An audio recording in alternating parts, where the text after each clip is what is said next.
Good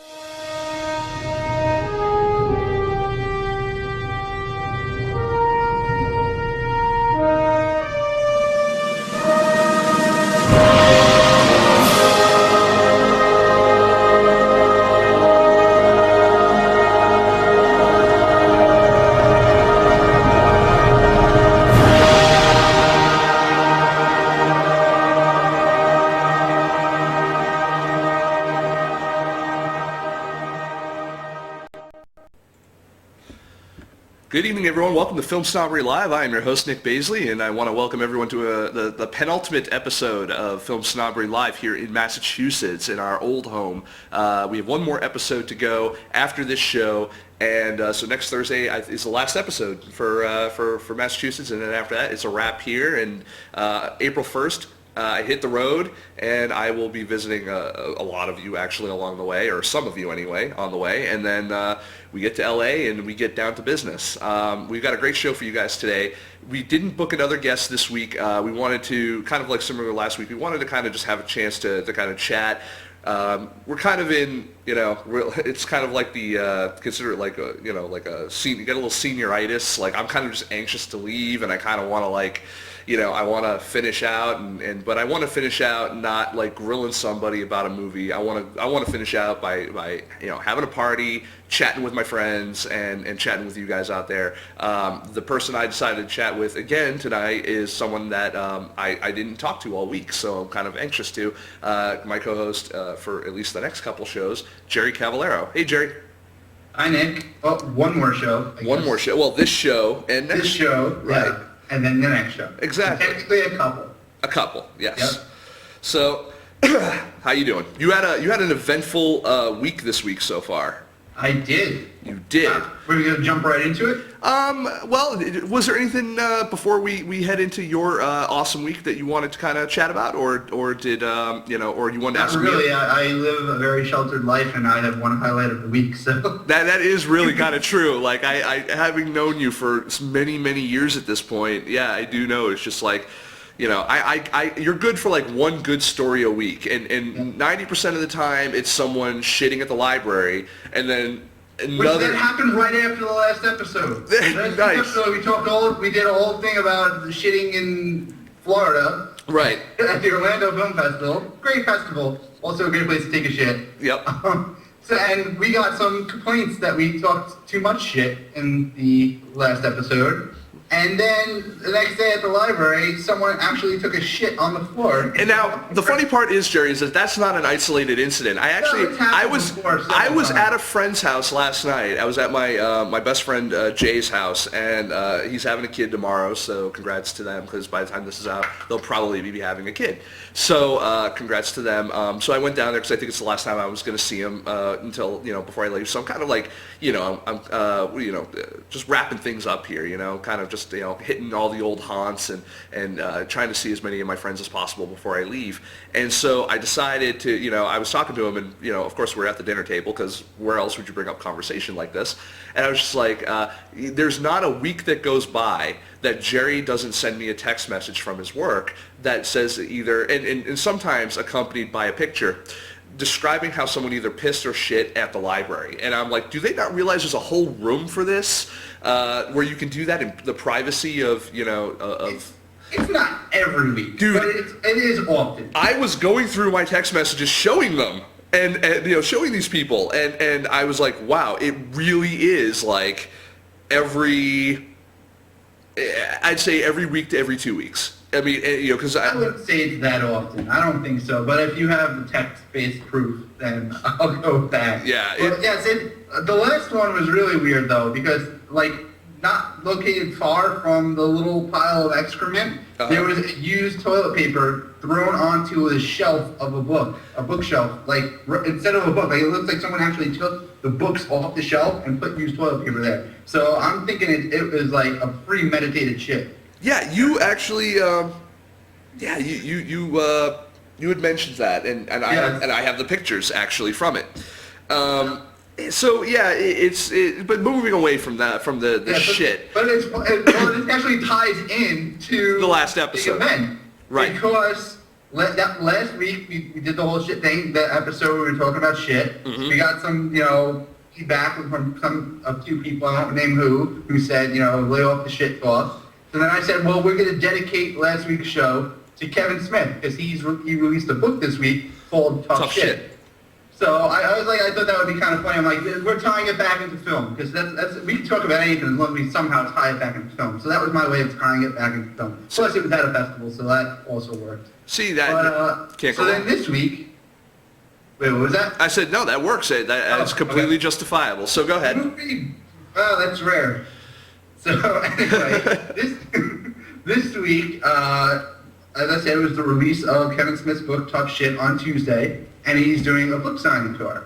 So Tuesday he was in New Jersey. Yep. And yesterday he was in New York City. Yep. And right now he's in Boston. Yep. So, and I want to just point out, guys, that I'm here doing this show for you rather than going and getting my book signed and meeting Kevin Smith. So I'm just saying, I sacrifice for you people. That is dedication. And also, that's kind of why I started saying all the book signing dates, because I knew when I got to Boston, you'd be like, look what I do for you people. I could be meeting my idol. Well, I wouldn't go with idol, but I would say that he's an influential person in my career. There you go. And I don't think a lot of people know why. We never really got into that story ever. Maybe we will at some point. Okay, well now seems like a good time, or after my story. Yeah, well, I was gonna let you finish your story. So basically, he's doing this book signing tour. So he's in New York City. I was like, of course I'm going to go to it because I met him. Technically, I met him twice, although I kind of don't count the second time. But the first time I met him was back at a signing at the Secret Stash, which is his store in New Jersey that now. You mean Red Bank, New Jersey? Red Bank, New Jersey. Yes. Yes. And beautiful Red Bank. Yes. So I met him. Historic Red Bank. Yes, they're beautiful historic. Yes. Selling Red Bank now? The Secret Stash. You mean the subject of the location, the main location of AMC's Comic Book Men? Yes, the very same. Yes. Run by Walt Flanagan, who was there all those years ago. He's there when I went too, and I went years ago. He's always there. He really does run the store. Yes, he does. So not a lot of people believe it, but he actually is the manager of the stash, and he's there. And Mike is always there. Yep. Ming, I've never seen at the store, and Brian Johnson, I haven't seen him there except for one time during an event. But moving on from that now, because we're getting off topic. Back in 2005, he was doing a signing there for Degrassi, Jane Silent Bob do Degrassi. Right. And I could care less about Degrassi, but I was there to meet Kevin Smith and Jason Mewes. I like how you say it all kind of snooty-like Degrassi. It's Degrassi, isn't it? Like, it's very... I always thought it was... idea. I always thought it was like Degrassi Degrassi Junior High or Degrassi The Next Generation or whatever the hell it is. I don't know. I'm going with Gavin Degrassi. Degrassi? I don't know. I thought it was Degrassi. Yeah, but all right, go ahead. Okay, so it's Degrassi then. I don't want... maybe our Canadian viewers can correct us, because they would know best. Tweet me about how horrible I'm pronouncing the show that you probably love. Yes. And I'm just like rushing it off nonchalantly, like, I don't care about that show. But Kevin Smith. That's like saying, like, to a Canadian, that's like saying, fuck Tim Hortons. Yeah. Like, fuck Tim Hortons. I hate maple syrup. The Leafs can go take a shit. Yeah. So basically, I waited in line for like 6.5 hours to meet Kevin Smith, and I was one of the last people online. And of course, when I got to meet him, like it was just the most like amazing experience because I gave him my DVD to sign. They only had like a few copies left, so I had to get one that had like big Jane Silent Bob Secret Stash sticker on it. Right. And then it had it on the slipcover, so I give it to Kevin Smith. And it's before like he does anything, he just starts trying to peel off the first he goes, did you get one without the sticker? And I was like, oh, it's one of the last ones that's what Walt gave me. So he's like, can we see and he asked for to check if they had any other ones. They're like, no, we're all out of them. So he goes, because I hate for you to have a sticker on this, man, because it was like a price tag. So he just starts trying to peel it off. He goes, I hate these things. And it took him like 30 seconds to peel it off. And I was just amazed that like he cared about that so much. So then he signs it, and we start talking, and I asked him to do an interview, and he was like, sure, yeah, let's do it. So I took out my camera, and I filmed him. And I did this like little interview with him, and during it I asked for some advice.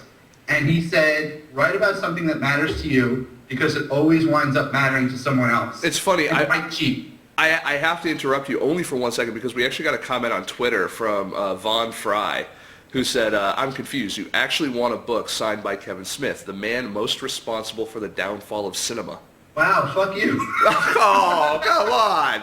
That's a little harsh to our viewers. Seriously. I don't really think that is. He's a man who hates stuff like Chuck, too. That's true. But I will say, now, Vaughn, if you are watching, I would love to hear why you think he's most responsible for the downfall of cinema, because, I mean, I think that there are... I've heard the arguments. Oh, have you? Okay, because I haven't...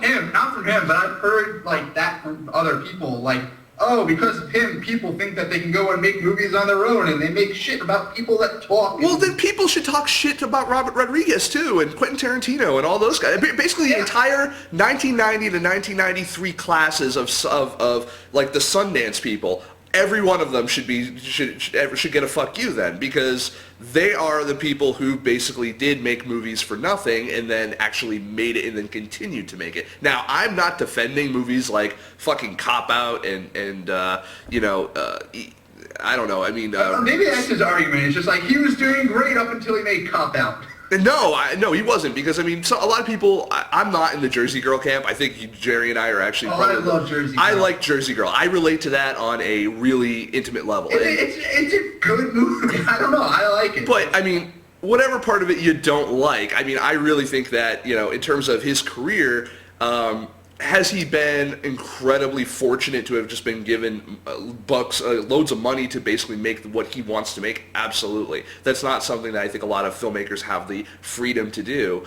But, I think that the lesson to be learned from Kevin has nothing to do with filmmaking. The lesson to be learned from Kevin is about being well-liked and affable and being a presence that people want to continue seeing regardless of what piece of shit is up on the screen. I mean, because... Well, even beyond movies, though, his message is just, like, go after your dreams. Like he's just like... Which is trite as shit. From Jersey. Yeah, I mean... And look what I've accomplished. Anyone can do it. And, like, that's what his whole book is about. Like, his book, even if you hate his movies, he probably is one of the most inspirational... Like, I've only looked through, like, a few cases of it, and there was just so much, like, inspiration. I've been, like, it was funny. He was talking about...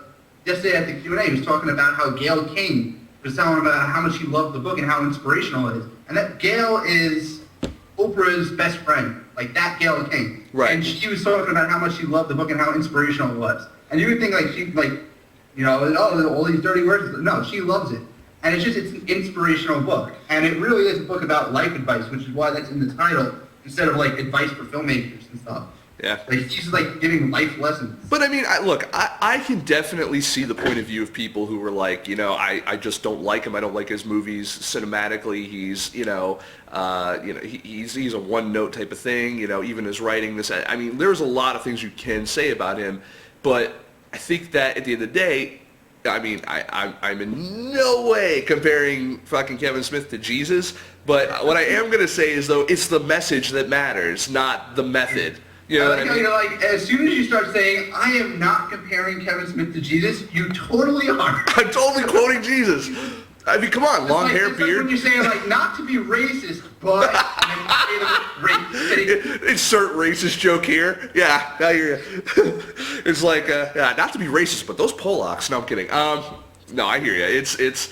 and again, like, totally, that is not a comparison to anything like that. All I'm saying is that Kevin has a way of doing things that works for him. Now, that said, will the way that filmmakers... Well, sorry. Give me 1 second. The thing about filmmakers is that filmmakers, a lot of them, I'm not saying all of them, but there's a heavy portion of them that will follow whatever works. And the problem with that is that instead of forging your own path and your own destiny, if you want to call it that, or whatever, you follow what worked for someone before. But the problem is, 9 times out of 10, what worked for them before, those gates are closed. So you don't have the ability to copy them kind of verbatim. Kevin really got in at a time when And same with Tarantino, same with Rodriguez, same with Soderbergh, same with, a lot of different filmmakers. The of early 90s. Yeah, they got in at a time where independent filmmaking was evolving, just like it's evolving now, and people are, having far more success. Some people are coming in at a time like Duplass Brothers and stuff that like they perfectly just like the digital cinema, that type of movie thing. Like it's a little bit of like a wave, but yeah. Yeah, well, I mean, it's about every 10 years. I mean, we experienced it in the early 90s, we experienced it in the 2000s, and now we're in 2012, and we are starting to see more progress, except it's less up on a screen and more up on a television or a computer monitor. And I think that where the frustration comes with a lot of filmmakers is they still do hold on to that dream of like, no, I want to see it in a theater with a bunch of people on a big screen. And I completely support that. I understand it, but you have to be very realistic that is not how the majority of people consume their media anymore. I mean, you look at a movie. You look at how one marketing blunder like John Carter of Mars loses Disney $200 million. You don't have $10,000 to your name. You can't afford to do any type of marketing that they do. Now, they have people that market for a living. That's what they do. You're a filmmaker who may dabble in marketing, and so, you can't afford to kind of screw up like they had. But since you're doing everything by yourself, or you're doing it on a very small crew, small budget, your ability to do something on the scope of something like that, or even doing something on the scope of like a Red State with, while Kevin, I will say, yes, it is an independent film, Kevin has money to put into that, and he has people that will put money into it, and he has a name. That's the thing that pisses me off the most. And I know we'll get right back to Jerry to what you were saying. The thing that pisses me off the most is, and you guys out there have to realize this, you're not Kevin Smith. You're not Ed Burns. You're not Louis C.K. You're not any. Oh my God! I fucking hate that one. That's the new one. Yeah. It's like, why don't these filmmakers do what Louis C.K. does? Let me tell you something. No one cares. Louis C.K. has been doing what he's been doing for upwards of 10, 15 years before anyone actually started paying attention to him. People are like, I love that show Louis on FX. I'm like, he had two other failed shows before that. One was, I think both of them might have been on HBO. I know at least one was. And they make fun of it in one of the episodes of Louis, too. He had another show, Lucky Louie, that he did on. I think that was the HBO one. But you have to understand that this stuff takes time, and what do they say? It takes how many? Isn't it like it takes 10 years to be an overnight success? I was trying to think of like I was trying to think of like the actual quote because. Yeah, it's just the message is what counts. I agree. I say thank you. You tied it all back right there. I definitely agree. I think the message is what matters, and that someone who cares enough to spread that message. Not saying he's not doing it for a paycheck. I think we all do things to a degree for a paycheck. But it's like me. I do this so I can do this for a living for you guys because I want to see you guys succeed. And I want to be able to succeed alongside of you. You just said I don't want to see you guys succeed. I know what you were saying, but I'm just calling it out. No, I was saying I think what I said is I want to see you guys succeed. I don't want to. I don't know. I probably mixed my words, but yeah, you mixed your words, but I got the message, and that's important. That was good, Jerry. That was good. So go ahead and you tell me a little bit more about. You were talking about how you got the book, and now you. So well, actually, I was talking about like all those years ago. He gave me that advice. Write about stuff that matters to you, and because it always winds up mattering to someone else, and write cheap. And that always like stuck with me. And then when I was like 19 and I started doing Stuck Like Chuck, I just kept that message in my mind, and I was like writing it, kind of like I was listening to his advice and like all the inspiration of the years of Q&A DVDs and the commentaries of his movies and everything. And that's really a big reason of why I even attempted to make a feature film when I was 19 with $2,500 and little experience, no crew, and I just went for it and I made Stuck Like Chuck. So he was a big reason, a big influence on that, and a big reason why that movie exists. Right. And I've always wanted to personally thank him for that, and I just never have gotten the chance. So I was like, I'm gonna go and I'm just gonna go there and thank him. Right. And you even said, like I was telling you, like I'm gonna go and thank him when I go to meet him. And you were like, he's not gonna remember you. I'm like, I don't care. I just want to thank him. Like I'm like, there's no way he's gonna remember me. I want to just be able to say thank you. Now let me ask you, did he remember you? No. No even hint of recognition in his face. He's Nothing. not gonna remember like me from. I was the last person in line. Well, the reason why I asked is because like even I'm I'm really horrible with names, but I remember faces very well. And I so, don't even know. Most of my almost the entire time we were talking, my face was right behind a camera. Also. right. But yeah, I mean, he meets literally he can meet like thousands of people in 1 week if he's at Comic-Con. Right. So remembering face is like kind of. It was funny. The person in line behind me, Kevin remembered him because of his shirt, because he has the shirt "Too Fat to Fly," but it's THAT. Oh, okay. One of the ones that Etnies made, but they only made 10 of them, and they only gave them out to 10 people at a limited release party, and they posted them online in the store as a joke, because when he went to try to buy it, it says this shirt's not really for sale. Oh, okay. So they only gave him out. So he knows it because he's like the only person that wears it. Because he won the one shirt that didn't go to Kevin. I got you. So he recognizes him just from that shirt. So I don't know, he just meets so many people. But if you have something little that he can remember you by, unless you're really friendly with him, like Gavin, right? Kind of said, just from all the encounters over the years. But so yeah, he didn't remember me. Did you run into anyone that you knew at the signing? No, unfortunately. Although I met some cool people that I was hanging out with. And did you at all say, "Wow, you should check out Film Snobbery sometime"? No. No, I actually did. One of the people, he has a show, This My Show, which Kevin was actually on. It's a podcast. And I told him about Film Snobbery, and we talked about that a little bit. And it did come up. It didn't come up with Kevin, though. I'm sorry. Oh, I hate you so much. But see, this is the reason why you're getting fired. Just to let you know. I mean. Yeah, because I didn't tell Kevin Smith to come on our show. Yeah, pretty much. So anyway, going back to the story.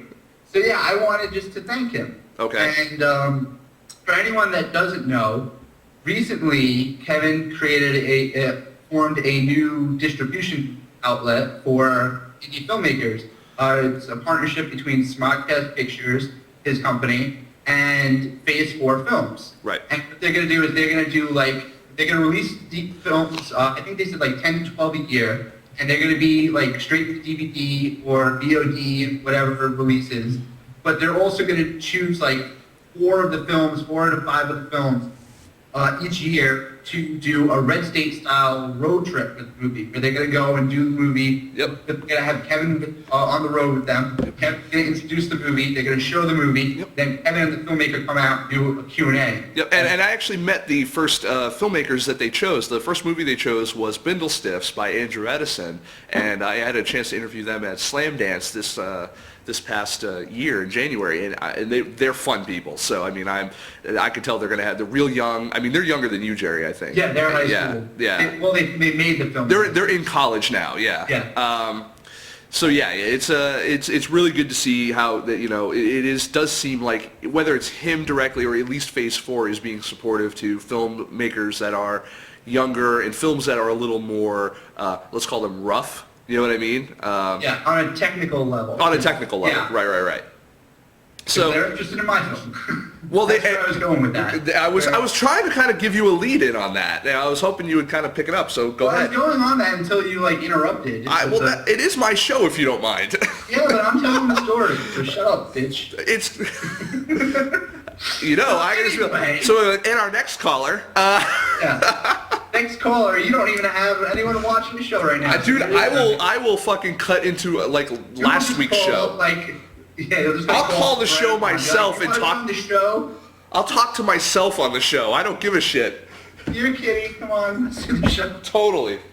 So anyway, I keep looking around because there's I just saw probably the biggest spider I've ever seen in my life, about 3 feet from me. And so now we're having an animal segment on the show? Yes. So anyway, I don't like spiders. Garage spider. So go ahead. Introduced to this garage. Yeah. So go ahead. Yeah, they put out when they announced that they were forming this company, they put out a call to indie filmmakers to send their stuff. So I sent them a little pitch. They got back to me. They're like, we want to see a trailer. I sent them the trailer. They're like, we love the trailer. Send us the film. So I sent it in, and they got it last week. It arrived in the mail. It was last Monday. I kept checking the post office website every 20 minutes, just refreshing. And then at 11 p.m., it let me know that the package was delivered at 11 a.m. So it's like, damn it. It was like all day I was just like, oh, why is my package not delivered yet? I'm like, even in LA, they're not even doing the mail anymore right now. What the hell? And then it was like, they finally like updated it. So I was like, oh, okay, good, it was delivered. You know, it's funny. I was waiting for a package all day myself, and it didn't come till almost 8 o'clock tonight. Really? Yeah, I was just like, where? I was getting sloppy. Oh my God, it's killing me. And people wonder why we do everything online now. Exactly. Continue.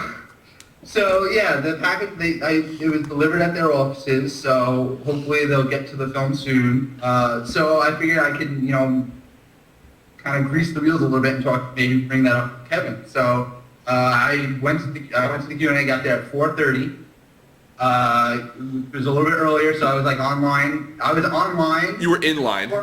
I was in line to go and wait in the area where they're going to actually do Q&A/signing. So it was like before you could wait in the actual place to wait, there was another line to wait at. So I was like, oh, okay. So I was waiting, and I was talking to these cool people, and we were just chatting, bullshitting, trying to name the Academy Awards backwards, like all the like year after year, starting this year back of the Best Picture winners. Uh-huh. And it's so sad, but it took us like 2 hours. We got all of them, and yeah, that was kind of pathetic, kind of fun at the same time. But so yeah, that's what we did to pass the time. Finally, they came out and they're like, okay, Kevin's finally here. We're gonna do this. He's going to let you guys decide on what you're going to do. So he's like, so if you guys want to do just a Q&A, like a straight Q&A, you want to do a Q&A and then an hour of signing Q&A. And it didn't really matter because since I was waiting so long, I was in the second row. Uh-huh. They were going to do signings by the row anyway. So I was like, whatever you guys want to do, I'm going to get my shit signed, so I don't care. So then it settled on like mostly Q&A, and then he was going to sign stuff. I got you. So he does like it. I didn't even expect even a Q&A. I thought it was just a straight signing. So he comes out and he just, it was almost like a greatest hits Q&A thing, because like a lot of the questions led to like stories I've heard before. Right. But it's still just cool and he threw in like little things here and there. He was talking about like Carlin and like a lot of really great stories, like talking about why he wrote the book, talking about, it was the best part, something that was... Why'd you write the book? Well, I could use the money. So basically, no. Yeah.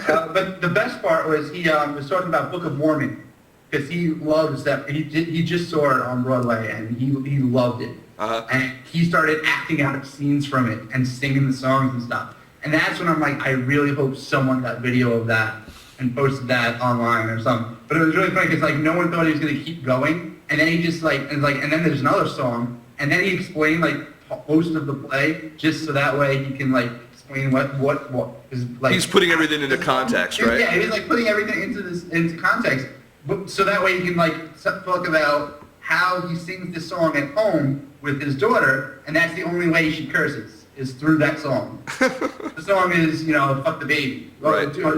About "Do Not Fuck This Baby," because it was Joseph Smith, American Moses. Right. That's on the soundtrack, so get it, Book of Mormon. Kevin was like promoting the hell out of it. So. Well, not only that, I mean, it did win like 5 or 9 Tonys or some shit like that. And I didn't see it, but I have the soundtrack. And like at the very least, don't get it because Kevin recommended it. Get it because it's a good fucking film or play. It's actually good, and people a lot of people respect it and love it and call it like an amazing piece of art. So yeah, that's the reason.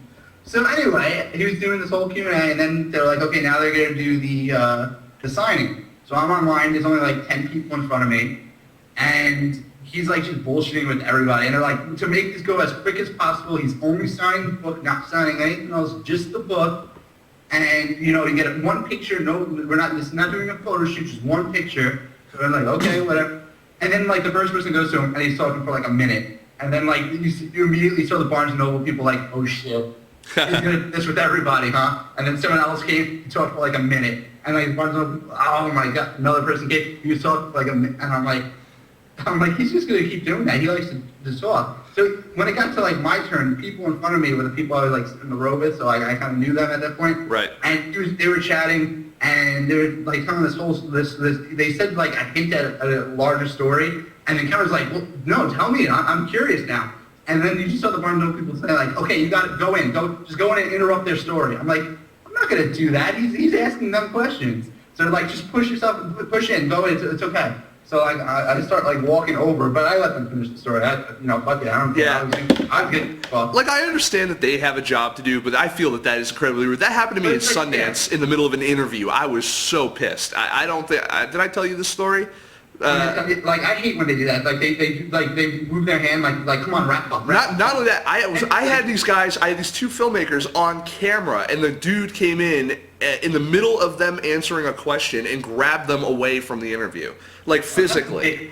Dude, it was such a dick move. So I will say right now, fuck. I don't even remember who the fuck it was now. The company. It was like, who was the company? I think it was like Fender, though. I think it was like the Fender Lounge. So if it was, I don't want to say fuck Fender if it wasn't them, but fuck Fender. Fuck that guy. Fuck that guy who was there working for Fender who interrupted my thing. So I did bitch to the publicity people, the PR lady. I was like, I told her, I said I was heated. I said if it wasn't for the fact that we were, I was on a deadline, I had shit to do, and also we were in a public place, I would have taken that guy out back and fucking given him a 1-4. But anyway. I was that pissed off. Fuck with your interviews. Do not fuck with my interviews. That is my living. You're the film snob. That's my living, motherfucker. I don't go to your job and take the dick out of your mouth. Jesus Christ. Ooh, that guy is really getting a pounding right now. Like, I hope he's watching. And there's like that one guy who's watching. He's just gonna like tweet you tomorrow. Like, I'm sorry, dude. It's not even me. The other person told me to come in and tell you that. I don't care. Fucking get a brain of your own and fucking be, don't tell what. Like they were like, go and interrupt it. I'm like, why don't you interrupt it and then introduce me? Yeah, there you go. I don't want to go there like and immediately establish my connection with Kevin Smith. Be like, fuck the people you're talking to. I'm more interested. Yeah. I was like, that's kind of it. And they're like, she was just like, no, go in. So I walked up and I just stood there and I let them finish the story because it was a good story because I heard it prior to the screening. So I was like, the signing. So I was like, I'm gonna let them finish the story. Okay. So yeah. So then afterwards, he turns to me and we took a picture first.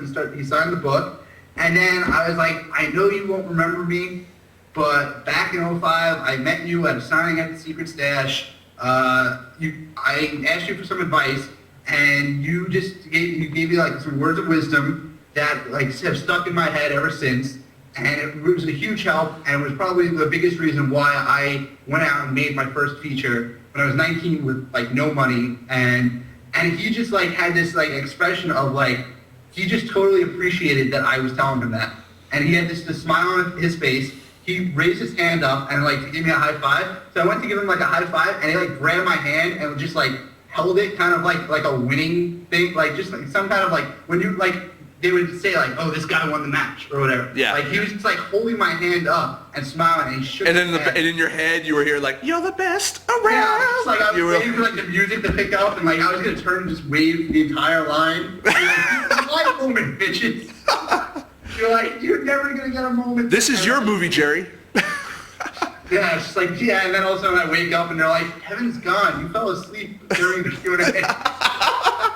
That would be epic. No! That would be epic. Now the question is so you went ahead and you told him your thing. What was his response?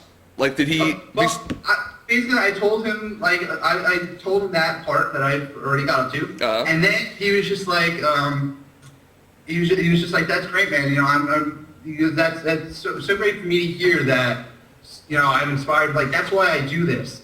And I was just like, yeah. And like I took your advice, and I don't know somehow I wanted to work in like I wanted to pitch my movie a little too. So like somehow I ended up getting like Chris Elliott and Lloyd Kaufman involved in it. And he was just like, really? Wow, man, that's awesome. And he was just like that's so great when you can get like known like entities into the film like. It just makes it feel like that much better, and like makes you feel like you've accomplished something so much more. Like when you get like respect from people like them. Right. And I was like, truly, like it blew my mind that I got them involved, and then like we went to the festival circuit. He's like, what was that like? And I didn't expect him to ask me. And you became that guy that everyone else is fucking hating.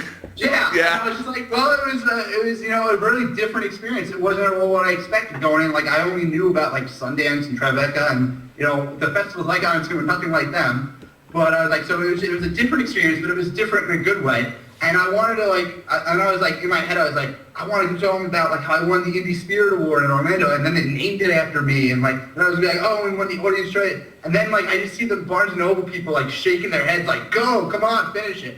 And I wanted to go into this whole big rant about it, so I was just but it was just it was a weird experience. So I got some stories from it and stuff, but it was just really. So then he goes, so then after I started rambling a little bit with that. So he's just so what's the movie called, man? So I said, Stuck Like Chuck. And then his eyes lit up. And he went, you're the cat that did Stuck Like Chuck? And I said, yeah. And he goes, oh man, I know all about that movie. And I was like, really? And he goes, yeah, I get tweets about it all the time. And he goes, I always see articles mentioning my name in it and stuff. So I always, those articles always pop up when I'm looking for stuff for me. And and he said, he said, I just read that article you posted, 37 Reasons. And I went, you read that? And he goes, yeah. I glanced through the whole thing. And I was like, really? You read the art? And he's like, yeah, I went through most of the reasons. And I was just blown away. I was kind of in complete awe of that. And he's just yeah. And he goes, we just, he's Phase 4, they were interested in, they contacted you. And I was like, yeah, I got an email from some acquisitions, and I sent the DVD to them. And he goes, awesome, man, hopefully I'll get to check it out. And it just blew my mind. And I was like, you have one right here with you. And I didn't want to go to that right away, but I said, how many people does it have to go through? How many people do I have to impress before the film actually gets to you? And he was just just Elise, which that's not the person that I'm corresponding with. Right. But I said, well, I've been talking to this person. And he was just no, well, she's probably she might watch it, or she might just pass it on to her, to Elise, and she'll watch it, and then, I don't even know who Elise is, and I don't want to give it a last name, because then she'll get thousands of people. Right. Everyone watching the show is I want to send my film to this lady. So, but so she's she's gonna watch it, and then what she does is she gives me a pile of movies, and she's these are the ones that you should watch, and then I watch them all, and then based on what I think, then we decide on what's the which one we should go with. Right. And I was wow, I was kind of surprised. I thought there'd be hundreds of people going through before it gets to him, but it's pretty much one person, and then it goes to him. So I was that's really cool. I was I have a copy with me, and he's oh yeah, give it to me. And I was awesome. I was because if for whatever reason, if they're not interested and it doesn't end up being a film that you guys want to release, I still would just be honored if you watched it and gave me some feedback on it. He goes, totally. He said, give it to Megan, who fans. Yep, we know Meggles, as they call her, right? What? Meggles. Well, he said Megan, but right. Yeah. But if you watch the Morning Show, or you watch any of the other stuff on Sir with it, yeah. That, but yeah. So I was just awesome, and he was just yeah, great talking with you, and yeah, hopefully I'll be in touch soon. So I was awesome, thank you, yeah. And so I just walked away completely stunned, gave the DVD to Megan, and then I don't even know, I can't process it, but somehow I got from the stage to the back of the room. I don't that's a blank, I don't remember walking down the line or anything. Uh-huh. And then the first person I called, I call you, and you don't answer. I was in a place where I didn't have any cell phone reception. My friend Jay lives out in even further in the sticks than I do, and there's no cell phone reception in his area. So yeah, I wanted to call you and be fuck you. He knows my movie. Because you were just really, when I posted that 37 Reasons article, you're he's not gonna read that. And I was I know, but maybe at the company someone might read it and something. And he's oh yeah, I know you from that article. I'm what the fuck? Yeah, well, that part wasn't the part I was angry at, so never mind. Let's move on. What part were you angry at? So let me ask I know a part. Let me ask you about the picture that we actually have up on the screen right now with you and Kevin. Now, what point did you take that picture? As soon as I got on stage, as soon as I went over to him, I shook his hand, and then he was just let's take the picture first, because that's what they were doing. They were doing picture first, so that way they can kind of push you away. But I think it would have been smarter if they did the picture if they let you talk to them first and then did the picture, because then they can interrupt whenever they want it and be okay, picture time, take the picture, and then next person. Right. That would have been smarter on their part. But instead they were oh, let's do it the picture first, and then they'll say a few words and move on. It's like, no, it's Kevin Smith. He wants to converse. Like, literally, I think if he had the time, he would have been there like 12 hours. But Barnes & Noble, they were like, we got to close at 10. And even then, apparently they closed at 11, even though they were supposed to close at 10. Right. Because he actually tweeted out that he stayed until the last person signed, got the signature. So, yeah, I think he would have, like, if he could have, he would have just been, like, spend the whole day with just, like, each person. But, so, yeah, he likes to converse. So, which is, really cool, because, like, most celebrities, like, I've been to book signings where it's literally an assembly line. Yeah. It's like, get your book signed, move on. I will say, when I got my book and my DVD signed by Bruce Campbell, he was also very, like, willing to, like, I literally sat down with him for, like, 5 minutes. Yeah, when I met him, he was, he really likes to talk with his hands and just, like, bullshit and stuff. But it's, the whole Bruce Campbell thing with me, where, like, I kept seeing him, like, at the same time. Like, I went to him a couple of days in a row, like, because he was doing a couple of nights he was screening his film. Right. I kept going to get an interview with him. And then by, like, the third day, he was just, like, joking around with me and just, like, he was, like, making fun of me in front of the audience and stuff. And then I didn't get the interview. And then, like, 2 weeks later, I got to do a full interview with him. Yeah, my whole thing was I got the whole thing on tape, and then, the whole talk, I kind of did, like, a mini interview with him. And then I never got access to the tape after the fact. Because we taped it on my friend's camera. And I never got a chance to get it. So somewhere, yeah, no kidding, right? No, so somewhere in the world, there's supposedly, an amazing interview with you and Bruce Campbell. There is, and we're talking like me, circa just out of high school, so 1999, 2000, right around there. Mine's a more recent one. Maybe even earlier than that. On camera, talking about what he thought of Ron Perlman replacing him as Elvis in Bubba and Nosferatu. Right. And so I was the first person to get like an interview with him after the fact that news came out, because he wasn't doing like any press. So I got like a nice little quote that's still like a really popular video on my YouTube account, which that was kind of cool. But yeah, that sucks that you lost that interview. Yeah, well, what are you going to do? Like, I mean, it would be one thing if I was doing it and FilmSnobbery existed and, like, it didn't, whatever. But, like, this was mostly, like, this was for me, Like, it was an interview that I wanted to do just because it was, Bruce Campbell is someone that I really respect as, another actor who came from independent roots along with Sam Raimi and Ted Raimi and Coen Brothers and all those kind of guys. I mean, that's a whole other... That was one of those, like, you don't really give a shit about the interview. You just want to talk to the guy. Totally. Yeah, so I've done that where, like, I did, I don't want to say, like, who, because then, like, well, I doubt anyone. One of the press events I went to, I didn't care. I didn't see the movie. I didn't really know much about it, but I went just because Bill fucking Murray was at the round table. I remember you telling me this story, yeah. And I never posted it. Like, they never asked me about posting it and stuff. And everyone else, like, it's a round table. I know everyone else, like, transcribed it and stuff. And I had just, like, really shitty audio of it. So I never really did anything with it. But I just really went because I just wanted to meet Bill Murray. So, like, I totally get that, where it's just like, it sucks that you lost that tape, but, got to talk to Bruce Campbell. So that's awesome. So it's, yeah. And, honestly, I think that is a big perk of doing not only what we do as film, I dare I say journalists, but whatever you want to call it, but also even like as filmmakers and stuff like that, like people involved in the industry. It's like there are these rare opportunities that you get to be in a place where you get to kind of hobnob a bit with people that have A, been doing it for longer than you have, and B, that you respect their work. I mean, whether you like or not you like Kevin's movies, I respect the work because he's done the work. Same thing with Bruce. Like, he's not been in A-list movies his entire career. Unless he's doing a little tiny cameo. Yeah, like Spider-Man or something. But, I mean, like, he's great on Burn Notice.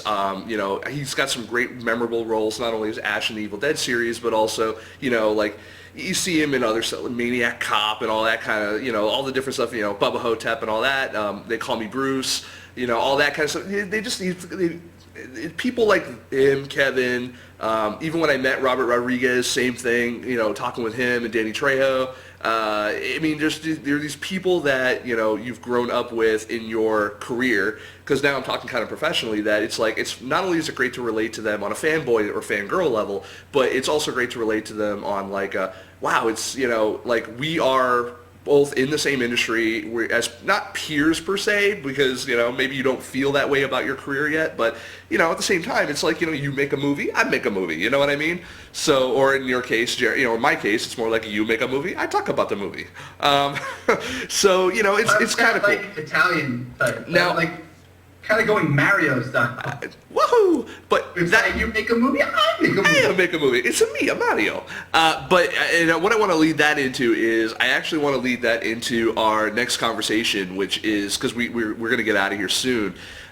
Speaking of getting out of here, we are. And by we, I mean FilmSnobbery, myself, is moving to Los Angeles, and we do actually have an Indiegogo campaign right now that we're trying to raise money to kind of support that effort. What we were just talking, the segue for that, what we were just talking about is that, moving to LA is the logical next step for us. It's all about making new connections, making, using more resources that are available to us. Here in Massachusetts, I'm in a garage that's I'm in the middle of nowhere. There's only so much I can do to grow this business, and my business is helping you. So there's only so much I can do to help you from here. So I want to take FilmSnobbery, and what I'm going to do is taking FilmSnobbery, and I'm moving it over to Los Angeles. The graphic that's up on the screen now is a little outdated. We actually are not at 1,500 that's there. We're actually at 2,400, I think. Yeah, 2,418. But we've only got 10 days left. And we really could use any help that you could possibly provide, monetarily speaking. We do have some great perks, FilmSnobbery shirts. I'm going to send people like personalized postcards from the road as I travel out there. It's going to take me about a little over a week to get out there. I'm going to be visiting a lot of filmmakers. I will actually consult on your movie, which is, believe me, this is the cheapest you're ever going to get me, because when I get to LA, I have to make money. I'm sorry. I'm happy to give you advice on your movies, but if you want me to advise on your movies, it's going to cost you. I mean, that S is really important. Yes, it certainly is. And I don't say that to be a dick. I will always be happy and open to help and speak to you about your movies, but there will come a point where I'll be like, look, if we're going to proceed any further with this conversation, you have to hire me, because insert coin if you want to. It totally is. And they're like, where do I swipe the card? And that said, we do accept credit cards, so that's not a problem. But we really, the whole reason why we're doing this is not because I want to go to LA and go all Hollywood. It's not because I want to go to LA and meet famous people, although it's inherent to the job I do. It's not because we're selling out. It's not because we want to get big. What we want to do is we don't want to get bigger. We want to get better. We want to be able to make the connections that we need to make to allow you access to resources you don't have. The more resources and connections we can make, the more that we can pass on to you. And you talk to any filmmaker that I have any relationship with, and they'll tell you, I'm the first person to be like, oh yeah, I know so-and-so and so-and-so.